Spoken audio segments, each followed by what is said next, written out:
বর্তমান আপনি এখন কি মানুষের এন্টারটেনমেন্ট দেওয়ার জন্য কি ছবি নিয়ে ব্যস্ত আছেন বা কি নাটক বা কি বিষয়? আমি তো আসলে একটা ছবি আমি বানিয়েছি, এটা রিলিজ হবে, এটার জন্য প্রিপারেশন চলছে। আরেকটা ছবির গল্প গুছাচ্ছি। রিলিজ না হওয়া পর্যন্ত বলতে পারবো না দর্শকরা কীভাবে আমার ছবি আমাকে গ্রহণ করবে। আর পাশাপাশি ঈদের অনেকগুলো কাজ করছি, যা আশা করি ভালো লাগবে।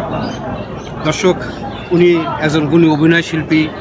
ওনার ছবি যারা দেখেন, যারা দেখছেন, উনি যেন আপনাদের মাঝে আরও সুন্দর সুন্দর এন্টারটেনমেন্ট বিনোদন দিয়ে আপনাদের মনকে আরও উৎসাহ করে। নিয়ে সাকিবকে নিয়ে কাজ করলো মেহেদী হাসান ছোটো ভাই, ইমেল আশরাফ ছোটো ভাই, তৌফুক খান ছোটো ভাই, তাদের মেধার যে বিকাশ ঘটছে ভালো লাগে। তা আমার কথা হচ্ছে, যারা সাকিবকে নিয়ে কাজ করতে পারছে না, গিবত না করে তার পিছনে না লেগে বরং উৎসাহ দেওয়া। কারণ আজকে আমাদের ফিল্ম ইন্ডাস্ট্রিতে সিনেমা নেই, হাহাকার করছে, প্রত্যেকটা ফ্লোর বিভিন্নভাবে ভাড়া হচ্ছে, নিজেদের খারাপ লাগে। তো এই জায়গাটা যে ডোমিনেট করছে ফিল্মকে, আমি তাকে অ্যাপ্রিসিয়েট করি। তবে সাকিব খান যদি আমার ইন্টারভিউ দেখে থাকে, আমি বলবো আমাদের দেশে যারা শিল্পীরা আছে, বিশেষ করে টেকনিশিয়ান আছে, আমাদের এফডিসিকে কাজে লাগান। কারণ আমাদের এফডিসিতে এখন স্বয়ংসম্পূর্ণ আমরা টেকনিশিয়ান দিক থেকে। তো এখানে যদি 50 জন লোক কাজ করে, তাদের রুটি রোজগারের ব্যবস্থা হবে। শুধু নিজের কেরিয়ার দেখলে হবে না, পাশাপাশি আশেপাশে যাদের দিয়ে সাকিব খান হয়েছে, সাকিব খানের উচিত তাদেরও পাশে রাখা। হ্যাঁ, প্রশ্ন আসে যে ওরা তো টেকনিশিয়ান দিক থেকে দুর্বল, হয়তো শিক্ষাগত যোগ্যতা নাই বা কাজ নাই, অনেক কিছু জানে না। না, এটা বললে ভুল হবে। কেন ভুল হবে? কারণ তারাই তো আপনাকে সাকিব খান বানিয়েছে। আমার মনে আছে, আমি সাকিবের সাথে আমার 2টা ছবি রিলিজ হচ্ছে অনেক আগে। একটা 7 সুরমা আর একটা বোধহয় তোমার জন্য মরতে পারি। তখন দেখতাম তার একটি চলাফেরা, কথাবার্তা, স্টাইল, ধরন, তখনই মনে হতো। এবং তার খুব উচ্চ আশা ছিল যে বাংলাদেশের ফিল্মটাকে বহির্বিশ্বে তুলে ধরবে। আল্লাহ তার আশা পূরণ করেছে।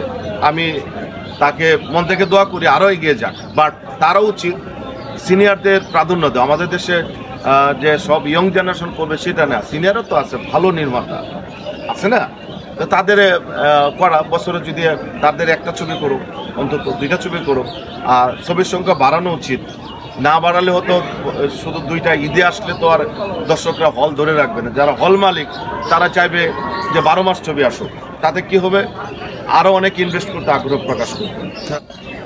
সাকিব খান হচ্ছে লাভার বয়, এক কথা। ওর কাউকে প্রস্তাব দিতে হয় না যে আপনাকে ভালো লাগে।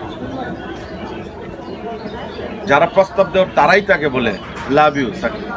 এটা সে অর্জন করেছে, এটাই তার সবচেয়ে বড় কারিশমা। আমি সাকিব খানেরটা বললাম, এখন মৌসুমী ম্যাডামের একটা কারিশমা বলি।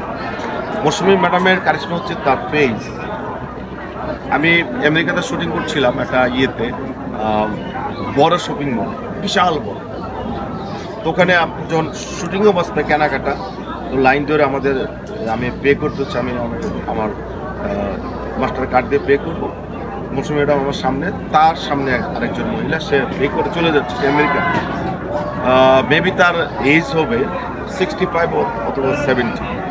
উনি যখন চলে যাচ্ছিল, আস্তে করে মৌসুমী ম্যাডাম তাকালো, ঘুরে তাকালো, হাই গাইস, নাইস, এটা বলে এই ভদ্রমহিলা একটা হাসি দিল। মৌসুমী ম্যাডাম হাসি, মৌসুমী ম্যাডাম হাসি দিয়ে আমার দিকে তাকালো।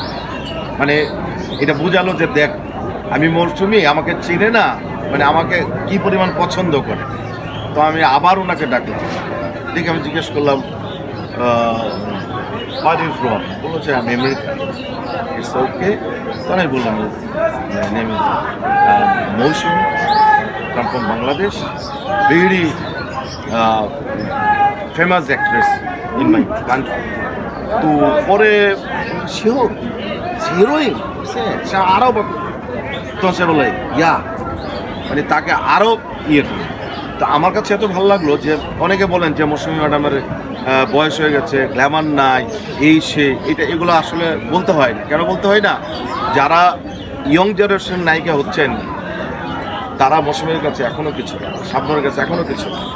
সো সিনিয়র হলে যে মানুষ বদলে যাবে সেটা না, ফেস আল্লাহর না। প্রত্যেকটা মানুষের আমি মনে করি সাকিব খানের যেমন আল্লাহ প্রদত্ত একটা ফেস, মৌসুমী ম্যাডামের একটা ফেস। যে এই বয়সে সে যেই মানুষের কাছে যে অর্জন, মানুষের ভালোবাসা, এইটা বিশাল। তো আমি আশা করব অন্তত আমাদের দেশে যারা সেলিব্রিটি আছে আপনারা তাদের নিয়ে অন্তত গুজব ছড়াবেন না, মিথ্যা কিছু বলবেন না, হয় মৌসুমী, হয় সাকিব খান বা নিশু, যে কোনো আর্টিস্ট। বিশ্ববাসীর কাছে বাংলাদেশ চলচ্চিত্র উন্নয়ন কর্পোরেশনে এবং বাংলা ছবি হলে গিয়ে বসে বাংলা সিনেমা দেখে সুস্থ থাকবেন, সুন্দর থাকবেন। আজকের মতোই আল্লাহ হাফেজ। ধন্যবাদ। সবাই ভালো থাকবে, সবার জন্য শুভকামনা।